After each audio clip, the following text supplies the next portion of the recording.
RMC राष्ट्रीय Indian military college Dehradun का दिसंबर exam के लिए एप्लीकेशन फॉर्म रिलीज हो चुके हैं, नोटिफिकेशन आ चुका है। इसका पहले वीडियो मैंने बना दिया था आप लोगों के लिए, और अब बात करेंगे आज डिटेल्स थोड़ी सी। जिन लोगों को आरएमसी के बारे में कंप्लीट डिटेल नहीं है, इस नोटिफिकेशन के अंदर बहुत सारी कुछ ऐसी बातें हैं जो हमें डिस्कस करनी चाहिए। आज बात करेंगे हम लोग वन वन सारी बातों की। आप लोग यदि आरएमसी के लिए नए हैं तो ये वीडियो आपके लिए बहुत फ्रूटफुल है। अपने बच्चों को ये आप फॉर्म कैसे भरना, ईच एंड एवरीथिंग है। ये आपका आरएमसी के बारे में ये डिटेल है जिसके अंदर बताया गया है। बहुत सारी चीज़ें हैं जो ध्यान रखनी है यहाँ पे। पहली बात कि गर्ल्स बॉयज़ दोनों अप्लाई कर सकते हैं। इससे पहले सिर्फ बॉयज़ अप्लाई कर सकते थे, गर्ल्स अप्लाई नहीं कर सकती थी। अभी गर्ल्स बॉयज़ दोनों अप्लाई कर सकते हैं, नंबर वन चीज़। और ये जुलाई 2023 सेशन स्टार्ट होगा, उसके लिए ये एंट्री फॉर्म है। और 3 दिसंबर 2022 संडे को ये एग्ज़ाम होने वाला है आरएमसी का। इसके बाद बात करें हम लोग कि इसमें क्या आता है। इसमें बेसिकली ये पेपर कंडक्ट होता है इंग्लिश का, मैथ्स का, जनरल नॉलेज और वाइवा। मैथ्स जो इंग्लिश का पेपर है वो रिटर्न होता है, मैथ्स का रिटर्न होता है, और जी का नॉलेज पेपर भी रिटर्न पेपर है। और इसमें हमें ऑप्शंस मिलते हैं, तो ज़्यादा दिक्कत वाली बात नहीं है। ये एमसीक्यू बेस्ड, मोस्टली सारे क्वेश्चन जो होते हैं वो एमसीक्यू बेस्ड होते हैं, लेकिन यहाँ कोई एमसीक्यू बेस्ड क्वेश्चन नहीं आता। इंग्लिश जो होता है वो 125 मार्क्स का आता है, 125 नंबर का आता है। मैथ्स 200 नंबर का आता है। जीके 75 नंबर का होता है। और रिटन एग्जाम कोई पास कर लेता है उस बच्चे का 50 नंबर का इंटरव्यू होता है, जो बच्चे यहाँ पे क्वालिफाई कर लेते हैं। अब क्वालिफिकेशन यानी क्वालिफाई कितने बच्चे, कितना परसेंट वाला बंदा क्वालिफाई करता है, उसके लिए क्राइटेरिया है 50%। 50% मार्क्स जो बच्चा लेके आ जाएगा वो क्वालिफाई हो जाएगा। इसका मतलब ये हुआ कि जिस बच्चे के इंग्लिश के अंदर देखिए 125 टोटल मार्क्स हैं, यदि उसके 62.5 से ज़्यादा मार्क्स हैं तो वो क्वालिफाई है। मैथ्स के अंदर 100 मार्क्स वाला क्वालिफाई हो गया, और इसके अंदर 37.5 वाला मार्क्स वाला बच्चा क्वालिफाई हो गया। यानी क्वालिफिकेशन क्राइटेरिया 50% है। 50% मार्क्स सारे सब्जेक्ट में आनी चाहिए, और उसका एग्रीगेट भी है वो 50% से ऊपर होना चाहिए, तभी बच्चा क्वालिफाई हो सकता है। तो ये क्वालिफिकेशन क्राइटेरिया इस पेपर का। और टोटल 400 नंबर का रिटर्न प्लस 50 नंबर का वाइवा, 450 नंबर का होता है। और जिस भी स्टेट से जो बच्चा एग्जाम दे रहा है वो एकदम टॉप वाला एक बच्चा, ये तीनों एग्जाम होने के बाद टॉप वाले एक बच्चे को सिलेक्ट कर लिया जाएगा। उसके बाद उसका जो मेडिकल एग्जामिनेशन होगा, और उसके बाद फाइनली उसको सीट मिल जाएगी। तो ये एक सिंपल सा प्रोसीजर है। अब बात करें कि भाई एजुकेशन क्वालिफिकेशन क्या है, एजुकेशन क्राइटेरिया क्या है। तो एजुकेशन क्वालिफिकेशन बहुत ज़्यादा इंपॉर्टेंट, ज़्यादा नहीं चाहिए इसमें। 7वीं रनिंग बच्चा होना चाहिए या 7th पास बच्चा होना चाहिए, सिंपल सी बात ये है। ठीक है। और वो बच्चा 1 जुलाई 2023 तक ये क्वालिफिकेशन ले चुका होना चाहिए। या तो 7th पास ही कर लिया उसने, या 7th रनिंग होना चाहिए। कब? जुलाई 2023 तक। यदि अभी आपका बच्चा 6 में पढ़ रहा है तो भी कोई टेंशन नहीं है, क्योंकि 6 क्लास का जो पेपर है वो हो जाएगा मार्च या अप्रैल में ऑल ओवर इंडिया के अंदर। और अप्रैल के बाद वो मई जून के अंदर डेफिनेटली एडमिशन हो जाएगा 7th में, तो वो 7th रनिंग हो गया। तो बच्चा यदि आपका 6 में पढ़ रहा है तो भी बहुत सारे पेरेंट्स यहाँ कंफ्यूज्ड हो जाते हैं कि 7वीं में जब बच्चा आएगा तब फॉर्म भरवाएंगे। नहीं, ये मांग रहा है जुलाई 2023, अब से अप्रोक्सीमेटली 1 साल के बाद की बात कर रहे हैं। आपका बच्चा यदि अभी 6 रनिंग है तो भी बच्चा एलिजिबल है, 7th रनिंग है बच्चा एलिजिबल है, 7th पास है तो बच्चा एलिजिबल है। कंडीशन इज ओनली दैट कि जो डेट ऑफ बर्थ है आपका या जो एज क्राइटेरिया वो मैच होना चाहिए। एज क्राइटेरिया बहुत ध्यान से सुनना है इसको, ये इंपॉर्टेंट जो चीज है ये है कि बहुत सारे बच्चे यही कंफ्यूज होते हैं और अपनी एलिजिबिलिटी को खो देते हैं। बॉयज और गर्ल्स दोनों की एलिजिबिलिटी सेम है। 11.5 साल से लेकर के 13 साल, 11.5 साल से लेके 13 साल। अब क्या होता है, अब पेरेंट्स इसको कैलकुलेट अपने ढंग से करने लग जाते हैं कि हमारा बच्चा तो अभी 11 साल का ही है, 11.5 साल का नहीं हुआ, वो 6 महीने बाद होगा, तो इसका मतलब इस बार एलिजिबल नहीं है। नहीं, ये क्योंकि ये देखिए ये जुलाई 2023 की बात कर रहा है, तो एज ग्रुप वहां जाके काउंट कर रहा है ये। तो ध्यान क्या रखना है आपको, आपको ये 11.5 से 13 का ज्यादा ध्यान नहीं रख करके आपको ये डेट याद रखनी है। क्या? 2 जुलाई, 2 जुलाई 2010, 2010 टू 1 जनवरी 2012, ये क्राइटेरिया याद रखना है।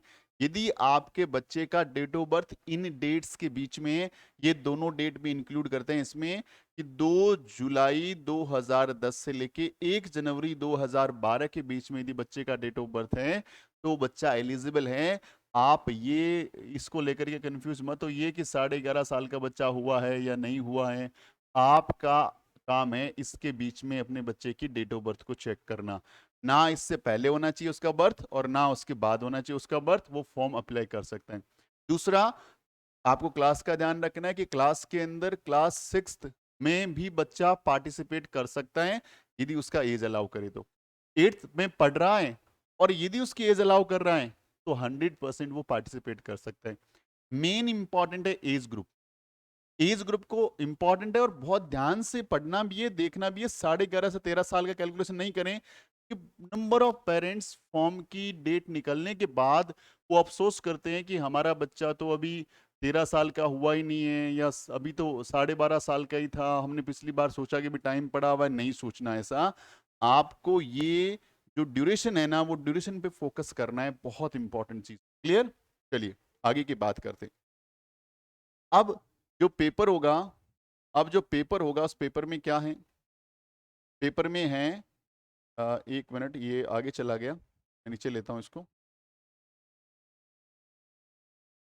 मैं इस पेज के एकदम लास्ट में एक चीज रह गई है, वो डिस्कस करेंगे। ओके, ये आगे स्क्रॉल हो रहा है बहुत जल्दी, मैं इसको रोकने की कोशिश करता हूँ। ये रहा। चलिए अब बात करेंगे यहाँ पे। ये चलने नहीं दे रहा है मुझे लग रहा है आज तो। ये आ गया। ओके,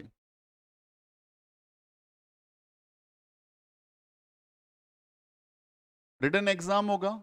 एग्जाम सबसे पहले मैथ्स का होता है सुबह 9:30 बजे लेके 11 बजे तक। ये सबसे बड़ा मेरे अकॉर्डिंग आरआईएमसी में मैथ्स का पेपर बहुत ज्यादा टफ नहीं आता। यदि आपने तैयारी करी है, सीधा उठा के देखोगे टफ लगेगा। टफ लगेगा और बहुत बड़ा हवा बना दिया है कि भैया मैथ्स बहुत टफ आती है, नहीं आती टफ। क्लियर बता दूं मैं आपको। यदि आपने पढ़ाई कर रखी है, 5-6 महीने से पढ़ाई कर रखी है, अच्छी ढंग से प्रैक्टिस कर रखा है, आपने 2-3 किताबें पढ़ रखी है, कोई दिक्कत वाली बात। चैलेंज क्या है मैथ्स में? चैलेंज ये है कि आपके पास 30 क्वेश्चन हैं और आपको मिल रहा है सिर्फ 90 मिनट्स, और सारे के सारे 30 क्वेश्चन आपको करके दिखाने हैं। यहां पे पूरा का पूरा कैलकुलेट करना है। ये बड़ा चैलेंज है। ये बड़ा चैलेंज है क्योंकि इसके अंदर आएंगे 20 छोटे क्वेश्चंस और 10 बड़े क्वेश्चंस, और छोटे क्वेश्चन हर क्वेश्चन 5 मार्क्स का होगा, बड़ा क्वेश्चन हर नंबर 10 मार्क्स का होगा। तो ये क्वेश्चंस को बनाना बड़ा चैलेंज है। 90 मिनट्स में प्रॉपर ढंग से करना, और ऐसा करना कि 5 नंबर वाले क्वेश्चन में आपको पूरे 5 नंबर मिले और 10 नंबर वाले क्वेश्चन में पूरे 10 नंबर मिले। सारे स्टेप्स लिखें, साफ सुथरा लिखें, कैलकुलेशन एरर ना हो, यूनिट्स का ध्यान रखें, सारी चीजों का ध्यान में रखें। तो ये बड़ा चैलेंज है और इसका सोल्यूशन है टेस्ट सीरीज। इसका सोल्यूशन है test series. Maximum number of paper लगाइए प्रॉपर और टीचर के गाइडेंस में रहिए। खुद से पेपर आप कर रहे हैं, खुद ही चेक कर रहे हैं, तो आप वो डिफरेंस नहीं देख पाएंगे, आप लोगों को आपकी मिस्टेक्स नहीं पता लगेगी। तो सबसे अच्छा तरीका है आप किसी भी टीचर के गाइडेंस में रहिए, किसी भी इंस्टीट्यूट के गाइडेंस में रहिए।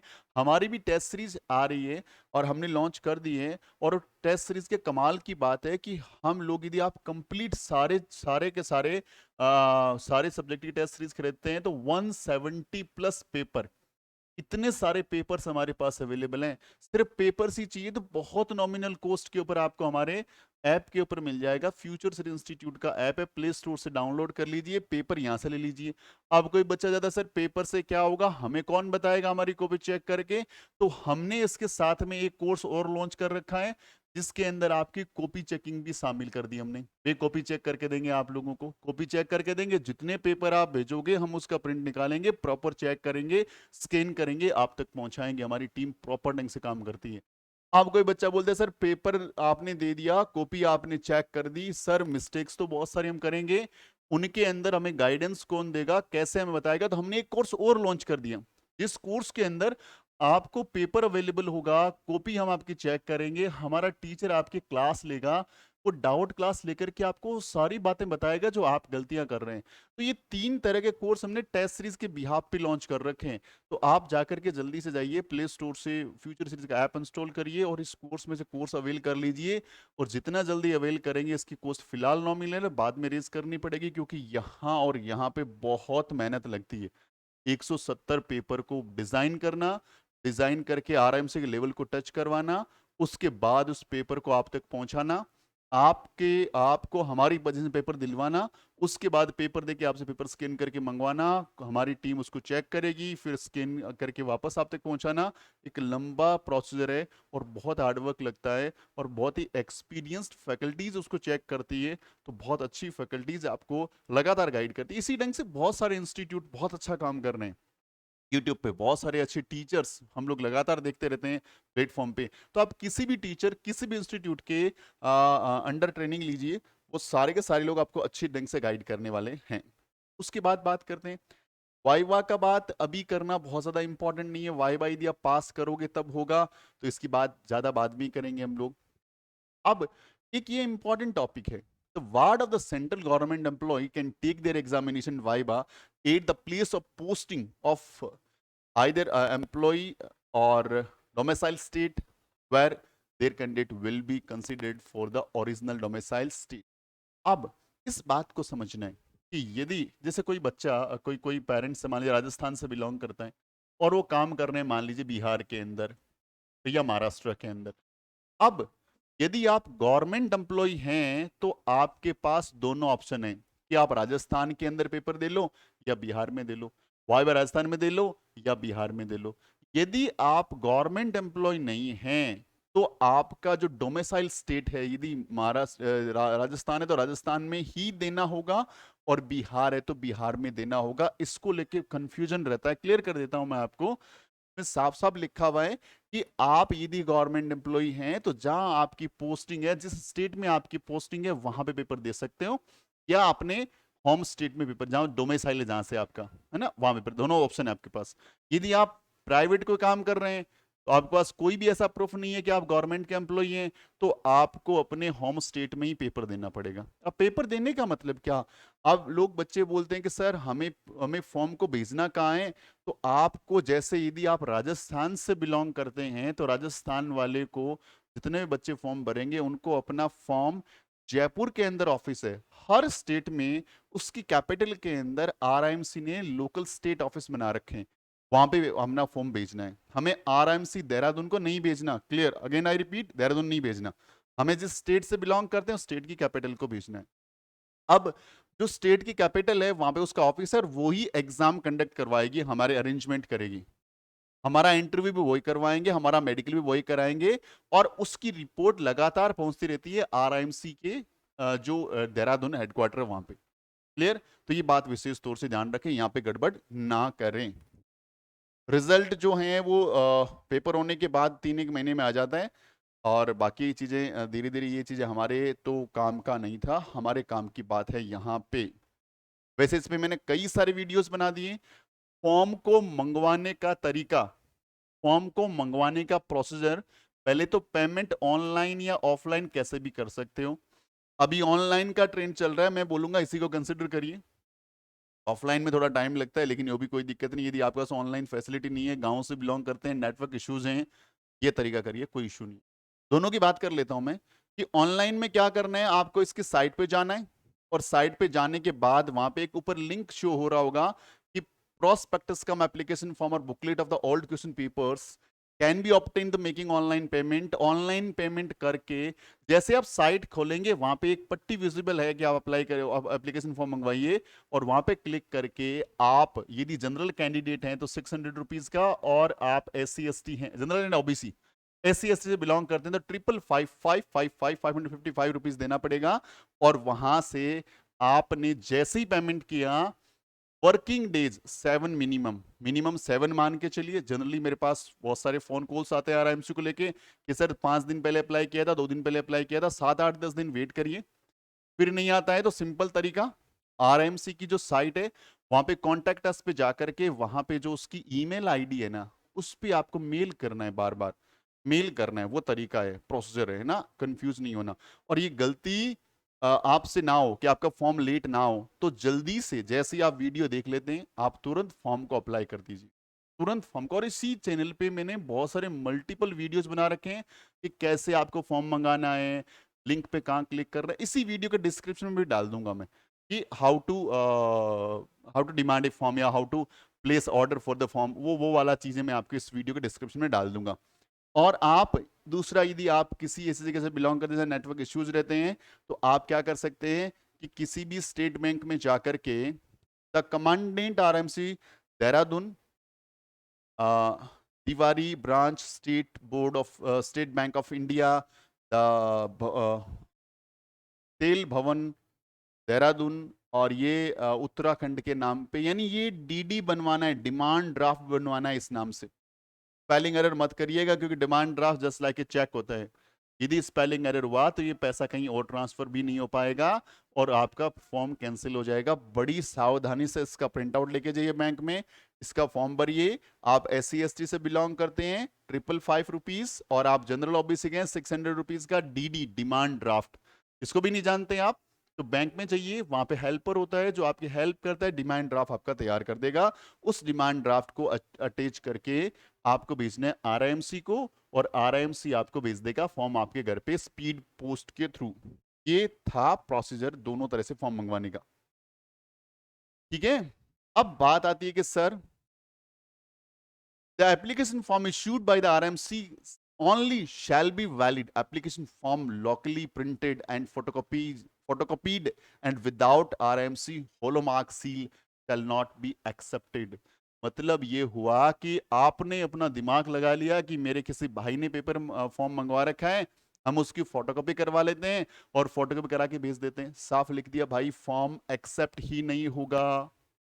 ओरिजिनल फॉर्म मंगाना पड़ेगा। हर फॉर्म के ऊपर एक होलो मार्क रहता है, सील रहता है और एक सीरियल नंबर रहता है, वही फॉर्म एक्सेप्ट होता है। नंबर 1 बात, not refund of the application fee will be done under any condition.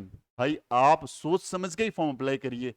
ऐसा नहीं है कि आपने फॉर्म मंगा लिया, आपको लगता है कोई काम नहीं है, वापस भेज देंगे, पैसे की डिमांड कर लेंगे, बोल दिया नहीं देंगे पैसे। ठीक है, तो यदि क्लियर है तो फॉर्म मंगवाएं, अदरवाइज ना ही मंगवाएं। अब बात आती है, फॉर्म मंगवा लिया, सब कुछ हो गया, तैयारी और क्या रखनी है हमें? डॉक्यूमेंट्स तैयार रखने। डॉक्यूमेंट्स तैयार रखने, कौन कौन से डॉक्यूमेंट तैयार रखने वो देख लो, बहुत ध्यान से देख लो। सबसे पहले birth certificate issued by the municipal corporation और ग्राम पंचायत, या तो म्युनिसिपल कॉर्पोरेशन यदि किसी आप टाउन में रहते हैं तो, या ग्राम में रहते हैं तो ग्राम पंचायत से आपका बर्थ सर्टिफिकेट बना हुआ होना चाहिए। डोमिसाइल ऑफ द कैंडिडेट, मूल निवास इसको हिंदी में बोलते हैं, मूल निवास बना होना चाहिए भैया। मूल निवास बहुत ज्यादा जरूरी डॉक्यूमेंट है। और SC ST certificate where applicable, यदि आप SC ST से बिलोंग करते हैं तो SC ST का आपको प्रूफ देना पड़ेगा, है ना। OBC में नहीं चाहिए इनको, क्योंकि इसमें कोई आप छूट नहीं मांग रहे हैं, कोई आरक्षण है नहीं, कोई रिजर्वेशन है नहीं, फीस में थोड़ी सी आपको छूट मिल रही है, इसीलिए ये सर्टिफिकेट डिमांड आपसे किया जाएगा। ठीक है, अब देखो ये तीनों डॉक्यूमेंट है ना, वो डॉक्यूमेंट है जो हाथों हाथ नहीं बन सकते। It will take 15 days to 1 month। तो यदि ये डॉक्यूमेंट नहीं है तो जैसे ही आपने वीडियो देखा ना, इस पे लग जाइए आप, बर्थ सर्टिफिकेट बनाइए, डोमिसाइल बनाइए, SC सर्टिफिकेट बनाइए। क्लियर? ये तीनों डॉक्यूमेंट नहीं है, तुरंत प्रभाव से किसी भी ई मित्रा पे जाकर के इस पे काम करिए और ये डॉक्यूमेंट्स तैयार कर लीजिए। अगली बात, a certificate from the principal of the current school in which the candidate is studying. आपका बच्चा जिस भी स्कूल में पढ़ रहा है, अब कई पेरेंट्स के ऐसे भी फोन आते हैं कि सर स्कूल क्या प्राइवेट ऑथराइज नहीं है, गवर्नमेंट नहीं, नहीं सारे स्कूल ऑथराइज्ड है, सारी स्कूल के प्रिंसिपल्स इसको दे सकते हैं। कुछ 2-3 मेरे पास ऐसे कॉल आए कि प्रिंसिपल्स या वहाँ के स्कूल के जो अथॉरिटीज मना कर रहे हैं कि हम लोग ऐसा वेरीफाई नहीं करेंगे, तो ऐसा कुछ भी नहीं है। हर स्कूल का जो प्रिंसिपल है इसको वेरीफाई करेगा। आप जाकर के पूरा प्रिंट आउट उनको दीजिए कि आप एक अच्छा काम करा रहे हैं, सही काम कर रहे हैं, और ये सारे डॉक्यूमेंट लेके जाइए प्रिंसिपल सर के पास, तभी वो आपको ऑथोराइज करेगा कि हाँ भाई ये बच्चा हमारे पास पढ़ता है, इसकी क्लास ये है, इसकी डेट ऑफ बर्थ ये है। बच्चे का फोटो होगा, उस पर सील लगेगी, मोहर लगेगी, उसके नीचे सील होगी, मोहर होगी। एक ढंग से ये बोल सकते हैं कि एक स्कूल से वेरीफाइड कि ये मिस्टर एक्स इस स्कूल में पढ़ते हैं, इनका डेट ऑफ बर्थ ये, इनका क्लास ये सारा कुछ स्कूल क्या कर देगा, आपको वेरीफाइड कर देगा। उसके बाद photocopy of Aadhaar card of the candidate both side is mandatory required failing which application be will be rejected. भाई आपने यदि आधार कार्ड नहीं बना रखा है ना, तो आधार कार्ड बनवा लो, आधार कार्ड बनवा लो, क्योंकि वरना आपका फॉर्म रिजेक्ट कर दिया जाएगा। This is very mandatory topic. ठीक है, very mandatory topic. And two passport size photograph, देखो फोटोग्राफ बहुत जल्दी बन सकती है। आपने यदि आधार कार्ड नहीं बनाया है, जल्दी से अप्लाई कर लो, आजकल बहुत जल्दी आ जाता है। ये स्कूल से लेना है, लेकिन ये तीनों बहुत सारे लोगों का रोल रहता है, इसमें बहुत सारी जगह से वेरीफाइड करना पड़ता है। तो इस पे पहले काम करिए। आधार कार्ड पे भी काम स्टार्ट कर दिया, नहीं किया तो ये एक दिन बन जाएगा। ये आपको खुद से बनानी है, कोई टेंशन वाली बात नहीं है। तो ये सारे डॉक्यूमेंट की सारी बातें यहाँ पे हो गई हैं। अब बाकी जो चीजें हैं अच्छा, एक और चीज कि भैया कब तक जमा करना है फॉर्म। तो लास्ट जो डेट है ना वो 15 अक्टूबर है। 15 अक्टूबर कब फॉर्म का आपका वहां पहुंचना। अब 15 अक्टूबर लोग क्या सोचते हैं, 15 अक्टूबर है अपने 15 अक्टूबर को फॉर्म भेजेंगे। अरे भाई फॉर्म सबमिट होने की डेट है। मैं बीकानेर से बिलोंग करता हूं, हमारी academy future institute Bikaner Rajasthan में है। हम लोग, मैं चाहूं यहां से फॉर्म भरना और जयपुर मुझे फॉर्म भेजना है, आज 15 अक्टूबर है, मैं आज फॉर्म भेजूंगा तो कुरियर के थ्रू या पोस्ट ऑफिस के थ्रू कैसे भी पहुंचेगा, तो it will take 2 to 3 days। इसका मतलब मुझे यदि 15 अक्टूबर को सबमिट कराना है, then I need to send the form before 10 October, 10 अक्टूबर से पहले भेजूं, ताकि यदि कोई छुट्टी बीच में आ जाए, संडे सैटरडे बीच में आ जाए तो गड़बड़ ना हो। और मैं तो आपको देखो एक ही रिकमेंड करूंगा। पिछली बार मैंने बहुत सारे ऐसे बहुत शानदार बच्चों के एप्लीकेशन फॉर्म रिजेक्ट होते देखे या पहुंचे ही नहीं है, जो बच्चे बहुत बढ़िया कर सकते थे। आप इसको 15 अक्टूबर नहीं मान के 1 अक्टूबर मान लीजिए। 1 अक्टूबर लास्ट डेट है आपके लिए। 1 अक्टूबर तक अपना फॉर्म पहुंचा दीजिए और वहां पे आपका कंफर्मेशन लेटर मिल जाएगा कि सर फॉर्म पहुंच गया, डोंट वरी अबाउट दैट, और चिल होकर तैयारी करिए अपनी। क्लियर। और पेरेंट्स इस बात की जिम्मेदारी ले लें, बच्चे इस बात की टेंशन ना लें। पेरेंट्स अपनी जिम्मेदारी को बढ़िया ढंग से परफॉर्म करें, बच्चों को लगा दे काम पे, पढ़ाई पे लगा दे बच्चों को। ठीक है। बाकी ये इंटरव्यू के बारे में कुछ बातें हैं वो हम लोग इस वीडियो में डिस्कस नहीं करेंगे, वो बाद की बात है, बाद में डिस्कस किया जाएगा। मेडिकल एग्जामिनेशन भी डिस्कस नहीं करेंगे कि अभी इसका कोई भी रोल नहीं है। तो ये चीजें अपने को ध्यान में रखनी है। अब ये बातें वैसे बता चुका हूं मैं, और फिर भी एक छोटा सी बात कर लेते हैं। प्रेस नोट 20 जुलाई को रिलीज हो चुका है। 15 अक्टूबर लास्ट डेट है, 3 तारीख को पेपर होगा, 3 दिसंबर को। और आपका जो वाइवा का है, यदि आप पास होते हो तो आपको डेट मिल जाएगी। और ये सारी बातें हैं। एडमिट कार्ड आपको मिल जाएगा, और रिसिप्ट द लेटर में काइंडली भी एक्नोलेज्ड, आपको रिसिप्ट में है वो भी मिल जाएगा, मतलब आपको रिसिप्ट के थ्रू मिल जाएगा। अब बात आती है कि एक तो फॉर्म भेजने हैं आपको डाक या पोस्ट के थ्रू, तो उसका ध्यान रखें। उसके बाद फॉर्म पहुंचा, उसके लिए आप लोग मेल के थ्रू पता भी कर सकते हैं। उसमें एक वीडियो बना दूंगा मैं आपके लिए, ताकि आपको पता लगे आपका फॉर्म पहुंचा नहीं पहुंचा, उसका क्या प्रोसीजर है चेक करके। थोड़ा सा एक डिसएडवांटेज ये रहता है आरएमसी में कि फॉर्म हम लोगों ने भेज दिया, एंड टाइम पे कॉल कर रहे हैं, तो ज़्यादा वहाँ से कॉल्स रिसीव नहीं होते हैं, ज़्यादा वहाँ से रिप्लाई नहीं मिलते हैं। तो हमें गलती नहीं करनी है, हमें जितने जल्दी उसके डॉक्यूमेंट बनाइए, फॉर्म जल्दी से भेजिए। नहीं पहुंचते दोबारा फॉर्म मंगा के दोबारा भेजने की सिचुएशन हम लोग रहे पहले से, तो ये काम हमारे पास रहेगी। और फॉर्म कैसे भरना है, पूरा फॉर्म का रिसीव होने के बाद मैंने वीडियो बना रखा है, कंप्लीट वीडियो। उसका भी डिस्क्रिप्शन में मैं आपको लिंक दूंगा, जिसमें आप पूरा का पूरा प्रोसीजर, फॉर्म कैसे रिसीव हुआ, एनवलप पूरा खोल के उसमें क्या क्या चीजें निकलेगी, कहाँ कहाँ से भरना है, कैसे भरना है, पूरा का पूरा वीडियो एकदम कंप्लीट अच्छे ढंग वाला वीडियो मैंने बना रखा है, जिसमें आपको बिल्कुल टेंशन लेने की जरूरत नहीं है। बस वो 2-3 बार वीडियो देख डालिए। ये वीडियो बढ़िया से देख लीजिए, और यदि वीडियो अच्छा लगता है तो वीडियो को शेयर कर दीजिए, लाइक कर दीजिए, क्योंकि आपके शेयर और लाइक से मैं मोटिवेट होता हूं और आपके लिए और बेहतरीन चीजें लेके आता हूं, ताकि आपके बच्चे के लिए हम लोग मिल करके आपके बच्चे के लिए एक अच्छा सुनहरा भविष्य तैयार कर सकें। और इसी की मैं कामना करता हूं। मिलते हैं नेक्स्ट वीडियो में। और एक और चीज मैं आपको बता दूं, आपको डेली हम लोग लाइव क्लास लेते हैं आपके लिए शाम को 8 बजे से लेकर 11 बजे के बीच में।